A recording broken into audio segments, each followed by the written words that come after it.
Tapi saya secara peribadi saya berpendapat bahawa tidak perlu untuk kita nak basuh anak aku nak kena potong bagi pendek semua tu.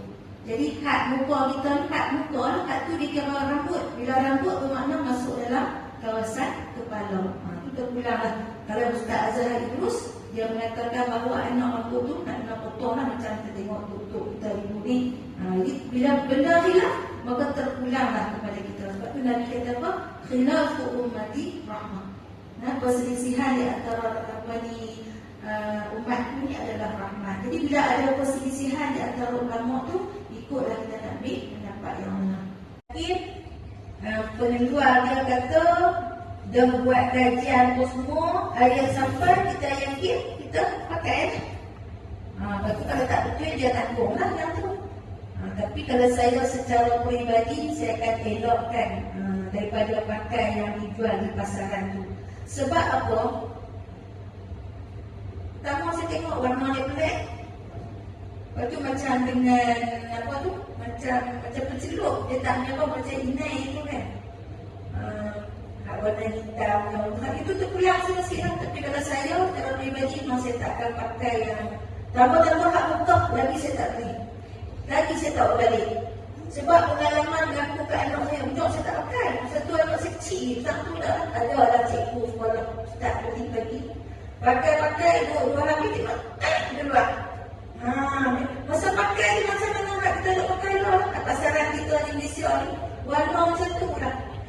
Mula dia mudah keluar. Hak yang ni kulit ni, dia mudah keluar.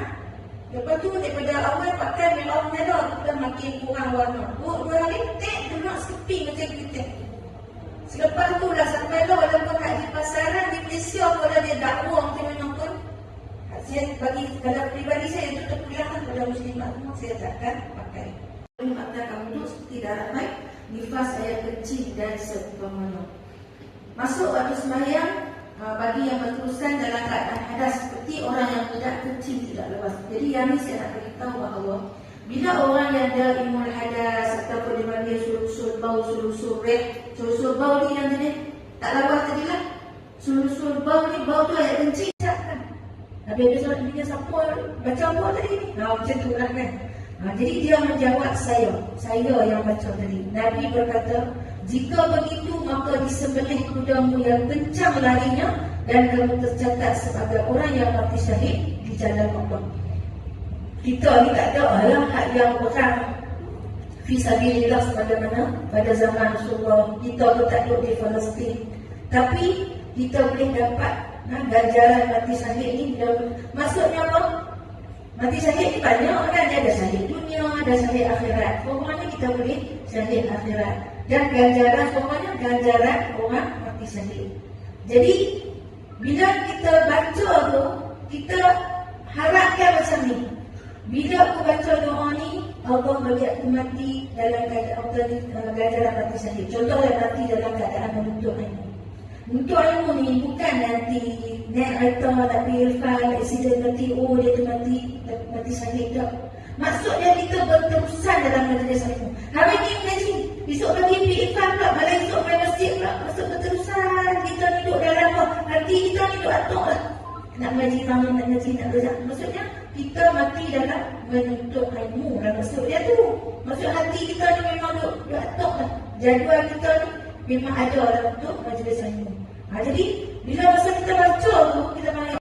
Jadi dia sehalau semua menghadap kiblat yang ini. Siapa yang tak apa nak pergi tu jangan balik sakit tolong buat ada sonok sorang-sorang.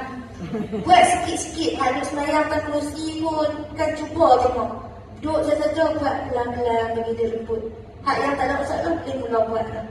Dan bila buat ni, secara tak langsung saya boleh dapat rasa pinggang juga rasa teramat selesa.